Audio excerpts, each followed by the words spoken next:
Hello to all my viewers. This is Dr. Dhaval Maheta, and today I will explain how to use highlighters in Tableau. So for this, we'll go in environment of Tableau. Now let us pick up the order date from here and drop it into the columns. I'll pick up the subcategory and drop it into the rows. Now I'll pick up the sales from here and drop it here. Activate Show Me and activate the line chart from here. Now click on the subcategory and show the highlighters. Now just write down here binders.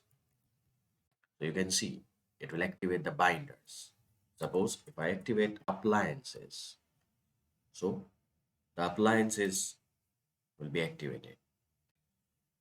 So this is a way you can use the highlighters in Tableau. For more videos on Tableau, you can subscribe to my channel. You can refer my playlist in which I have already uploaded many videos on Tableau. Don't forget to subscribe the channel and press the like button.